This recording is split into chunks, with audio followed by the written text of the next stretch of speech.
Hello students, electric traction and कंट्रोलના આજના લેક્ચરમાં આપણે વાત કરવાના છીએ સિંગલ ફેઝ એસી સિરીઝ મોટરની.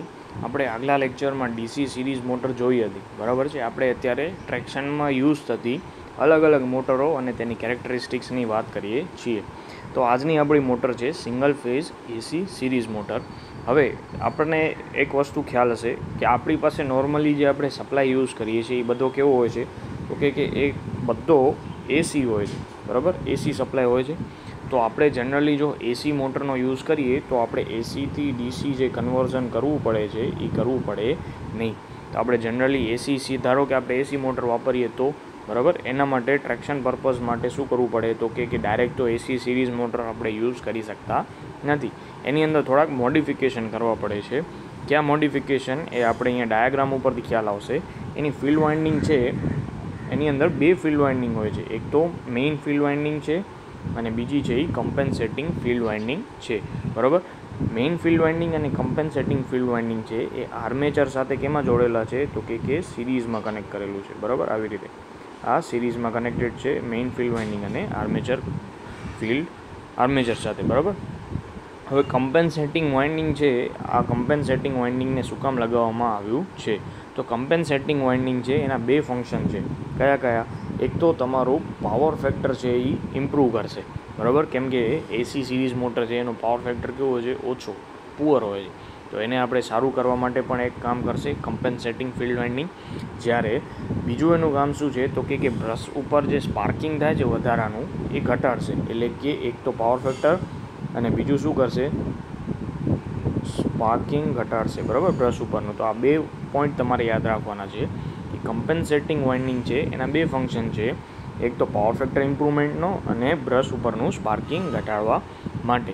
હવે શું થાય, તો કે જે ફિલ્ડમાંથી જે ફ્લક્સ પ્રોડ્યુસ થાય છે, બરાબર. હવે ફિલ્ડ વાઇન્ડિંગમાંથી કરંટ પાસ થશે તો એ ફ્લક્સ ઉત્પન્ન કરશે ઈ, અને આર્મેચરમાંથી જે કરંટ પાસ થશે એ બંનેની ડિરેક્શન કેવી હશે, સરખી હશે, બરાબર. અને ડિરેક્શન પણ સરખી હશે ને મેગ્નિટ્યુડ પણ સરખી હશે. જેમ એસી છે, બરાબર, તો એસી સપ્લાય કેવો હશે, કન્ટિન્યુઅસલી ચેન્જ થતો રહેશે. તો આ બંનેના ડિરેક્શન અને મેગ્નિટ્યુડ એટલે કે દિશા અને માન છે ને સાથે બદલતા રહેશે, બરાબર છે. તો એ બેનો પ્રોડક્ટ એટલે કે ગુણાકાર હંમેશા કેવો હશે, પોઝિટિવ જ હશે, નેગેટિવ મળશે નહીં, બરાબર છે. તો આપણને જે ટોર્ક મળે છે આઉટપુટમાં એ હંમેશા કેવું હશે, પોઝિટિવ જ હશે, બરાબર છે. ટોર્ક હંમેશા કેવું હશે, પોઝિટિવ જ હશે અને એક જ ડિરેક્શનમાં હશે. ગમે તે હાફ સાયકલ લઈ લો તમે, પોઝિટિવ હાફ સાયકલની વાત કરી લો કે નેગેટિવ હાફ સાયકલની, ટોર્ક હંમેશા એક જ ડિરેક્શનમાં અને પોઝિટિવ મળશે. અને ટોર્ક કોને પ્રપોર્શનલ હશે, તો ટોર્કનું ઇક્વેશન આપણને ખબર છે, torque is proportional two IA², બરાબર. આટલું થઈ ગયું. હવે શું થાય છે, તો કે આ એસી સિરીઝ મોટર છે એની અંદર બે EMF ઉત્પન્ન થાય છે, બરાબર છે. બે EMF ઉત્પન્ન થાય છે. તમે DCMTમાં ભણી ગયા છો, બે ટાઈપના EMF હોય, એક સ્ટેટિકલી ઇન્ડ્યુસ્ડ EMF અને બીજું ડાયનામિકલી ઇન્ડ્યુસ્ડ EMF. આ બંને EMF આમાં ઉત્પન્ન થાય છે. ડાયનામિકલી ઇન્ડ્યુસ્ડ EMF એટલે શું, તો કે એની અંદર કોઈ કંડક્ટર છે એ મેગ્નેટિક ફિલ્ડમાં એટલે કે ચુંબકીય ક્ષેત્રમાં ફરે છે, ફ્લક્સને કાપે છે અને EMF ઉત્પન્ન કરે છે. તો ડાયનામિક એટલે શું, એમાં એક રોટેટિંગ પાર્ટ છે. જ્યારે સ્ટેટિકલી ઇન્ડ્યુસ્ડ EMF એટલે શું, તો કે એની અંદર કોઈ રોટેટિંગ પાર્ટ નથી છતાં પણ EMF શું થાય છે, ઇન્ડ્યુસ થાય છે, બરાબર. તો આનું એક્ઝામ્પલ શું કયું છે, ટ્રાન્સફોર્મર છે. અને આ તમારી કોઈ પણ જનરેટર કે એ તમે લઈ લો તો એમાં ડાયનામિકલી ઇન્ડ્યુસ્ડ EMF છે. તો આની અંદર આ બંને ઉત્પન્ન થાય છે. કઈ રીતે, તો કે આર્મેચરના જે કંડક્ટર હશે એ મેગ્નેટિક ફિલ્ડમાં રોટેટ થશે અને ફ્લક્સને કટ કરશે, બરાબર. અને ફ્લક્સને કટ કરી અને EMF ઉત્પન્ન કરશે, એક તો બરાબર. અને બીજું શું થશે, તો કે આપણો સપ્લાય છે એ કેવો છે, અલ્ટરનેટિંગ નેચરનો છે, બરાબર. અને અલ્ટરનેટિંગ નેચરનો જે EMF છે તો એ અલ્ટરનેટિંગ નેચરના કારણે પણ એક EMF ઉત્પન્ન થશે કે જેને આપણે શું કહીએ છીએ, સ્ટેટિકલી એટલે કે ટ્રાન્સફોર્મર એક્શનથી પણ એની અંદર થાય છે. હવે આ ટ્રાન્સફોર્મર એક્શનથી જે આપણું EMF ઉત્પન્ન થાય છે એને આપણે ઓવરકમ કરવા માટે શું કરવું પડે છે, તો કે એને ઓવરકમ કરવા માટે જ આપણે અહીંયા શું રાખ્યું છે, કમ્પેન્સેટિંગ વાઇન્ડિંગ. હવે કમ્પેન્સેટિંગ વાઇન્ડિંગ છે એ તમારા ફ્લક્સ ફેઝ કરતાં છે ને ઓપોઝિટ ફેઝમાં કનેક્ટેડ હશે. એટલે કે આનો જે ફેઝ હશે એનાથી વિરુદ્ધ દિશામાં કનેક્ટેડ હશે, બરાબર છે.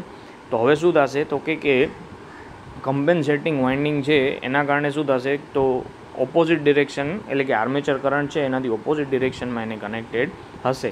હવે સ્ટાર્ટિંગમાં આ જે ટ્રાન્સફોર્મર એક્શન એટલે કે સ્ટેટિકલી ઇન્ડ્યુસ્ડ EMF છે એને કમ્પેન્સેટ કરવા માટે કાંઈ હોતું નથી. એટલે શું થશે તો કે એના કારણે કમ્યુટેશન ખૂબ જ ખરાબ થશે. બરાબર, તો શું કરવું પડે તો એના માટે તમારા આર્મેચરની કોઇલ અને કમ્યુટેટરના સેગમેન્ટ વચ્ચે એક હાઈ રેઝિસ્ટન્સનો બ્રશ રાખવો પડે છે. એ ડાયાગ્રામ અહીંયા તમને આપેલો છે. જુઓ, આ આર્મેચર કોઇલ છે. બરાબર, આ આપેલી છે એ આર્મેચર કોઇલ્સ છે. બરાબર, આ તમારા કમ્યુટેટરના સેગમેન્ટ્સ છે ઘણા બધા, અને એની વચ્ચે હાઈ રેઝિસ્ટન્સનો શું લગાવેલું છે, બ્રશ લગાવેલું, હાઈ રેઝિસ્ટન્સ લગાવેલો છે, જેથી કરીને સ્પાર્કિંગ ઓછું થાય. બરાબર છે. અને બીજું શું કરી શકો કે આપણે ફ્રીક્વન્સી છે, સપ્લાય ફ્રીક્વન્સી એ પણ આપણે ઘટાડી શકીએ છીએ. બરાબર, તો આ રીતે તમારી AC સિરીઝ મોટર આપણે જોઈ ઓલરેડી. હવે આપણે એની કેરેક્ટરિસ્ટિક્સની વાત કરવાની છે. તો અહીંયા એ લોકોએ શું કર્યું છે, એક તો DC સિરીઝ મોટરની અને AC સિરીઝ મોટરના વેક્ટર ડાયાગ્રામને કમ્પેર કરેલો છે. હવે જ્યારે તમે DC સિરીઝ મોટરની વાત કરો છો ત્યારે શું કહે છે તો કે આ સપ્લાય વોલ્ટેજનો વેક્ટર છે. તો DC સિરીઝ મોટરની અંદર એણે 3 વસ્તુને ઓવરકમ કરવાની છે. બરાબર, 3 વસ્તુ કઈ કઈ તો કે જો અહીંયા લખેલું છે કે જ્યારે DC સિરીઝ મોટર માટે સપ્લાય વોલ્ટેજ V ને આર્મેચર રેઝિસ્ટન્સ, બરાબર, આર્મેચર રેઝિસ્ટન્સ એટલે શું તો કે આર્મેચરનો પોતાનો રેઝિસ્ટન્સ હશે જેને આપણે RA થી દર્શાવીએ છીએ. એનો કરંટ છે IA. બરાબર, તો એમાંથી જે વોલ્ટેજ ડ્રોપ કેટલો થશે V, એટલે IARA એટલે આર્મેચરની અંદર થતો વોલ્ટેજ ડ્રોપ. અને બીજો શું થશે તો કે ફિલ્ડ વાઇન્ડિંગના રેઝિસ્ટન્સ IARA1. બરાબર, એટલે કે ફિલ્ડ વાઇન્ડિંગમાં પણ થોડોક વોલ્ટેજ ડ્રોપ થશે. બરાબર, અને લાસ્ટમાં જે બેક EMF ઉત્પન્ન થાય છે એને પણ સંતુલિત કરવાનો છે, એટલે બેલેન્સ કરવાનો છે. બરાબર, તો અહીંયા તમે હવે વેક્ટર ડાયાગ્રામ ધ્યાનથી જુઓ તો પહેલાં તો તમારો શું આવી ગયું, આ IAR1. બરાબર, એટલે શું છે તમારો ફિલ્ડ વાઇન્ડિંગનો વોલ્ટેજ ડ્રોપ છે આટલો. પછી IARA આ સેકન્ડ છે એ શું છે તો કે એ તમારો આર્મેચરનો, અને લાસ્ટમાં છે એ EB એટલે કે બેક EMF. આટલી વસ્તુને ઓવરકમ કરવાની છે. બરાબર, તો આ તમારો DC સિરીઝ મોટર માટેનું હતું. હવે ACની વાત કરીએ છીએ તો AC સિરીઝ મોટર છે એની અંદર તો શું આવશે તો કે AC સિરીઝ મોટરમાં જે તમારો સપ્લાય વોલ્ટેજ હશે એને આર્મેચર અને ફિલ્ડનો રેઝિસ્ટિવ ડ્રોપ તો કમ્પેન્સેટ કરવાનો જ છે, સાથે સાથે રિએક્ટિવ ડ્રોપ પણ ઓવરકમ કરવો પડશે. રિએક્ટિવ ડ્રોપ એટલે શું તો કે આપણી કોઇલ છે એ કેવી છે, ઇન્ડક્ટિવ હશે. બરાબર, હવે ઇન્ડક્ટિવ હોય તો એને ઇન્ડક્ટિવ રિએક્ટન્સ પણ હશે ને, XL ACCમાં જે જોયું હતું તો એમાં પણ વોલ્ટેજ ડ્રોપ થશે, અને બેક EMF તો છે જ. એટલે આમાં ટોટલ કેટલી 5 વસ્તુ ઓવરકમ કરવાની છે, જ્યારે આની અંદર 2-3 વસ્તુ જ હતી. તો એનો વેક્ટર ડાયાગ્રામ આપણે ડ્રો કરીએ તો અહીંયા આપણો ફ્લક્સ છે એ કેવું છે, કોન્સ્ટન્ટ રાખ્યું. કરંટ આવી ગયો. સૌથી પહેલાં ફિલ્ડ વાઇન્ડિંગની વાત કરીએ તો ફિલ્ડ વાઇન્ડિંગમાં ડ્રોપ થશે IAR1. તો આ પહેલાં ડ્રો અહીંયા થઈ ગયો IAR1. હવે ફિલ્ડ વાઇન્ડિંગના રિએક્ટન્સમાં કેટલો ડ્રોપ થાય છે તો કે IAX7 પણ રિએક્ટન્સ છે, એટલે વોલ્ટેજ છે એ કરંટ કરતાં 90 ડિગ્રી કેવો હશે, આગળ હશે. તો અહીંયા આપણે ડ્રો કરી લીધું. હવે પાછું શું આવશે, હવે તમારી આર્મેચરની વાત આવી તો આર્મેચરની અંદર રેઝિસ્ટન્સના કારણે ડ્રોપ થાય છે IARA. આર્મેચરના રિએક્ટન્સના કારણે ડ્રોપ થાય 90 ડિગ્રી આગળ, એટલે IAXA. અને લાસ્ટ બધાનો એડિશન કરશો તો તમને શું મળે છે, બેક EMF. બરાબર, હવે અહીંયા તમે ધ્યાનથી જોશો તો શું થાય છે તો કે આપણે જ્યારે બેને કમ્પેર કરીએ તો આપણને 3 કન્ક્લુઝન મળે છે. બરાબર, તારણો મળે છે. કયા કયા તો કે બેક EMF DC મોટર કરતાં AC સિરીઝ મોટરમાં ઓછો છે, અને ફ્લક્સ કેવું છે, કોન્સ્ટન્ટ. હવે અહીંયા તમે જુઓ તો EB છે એ ACમાં ઓછો છે જ્યારે DCમાં વધારે હતો.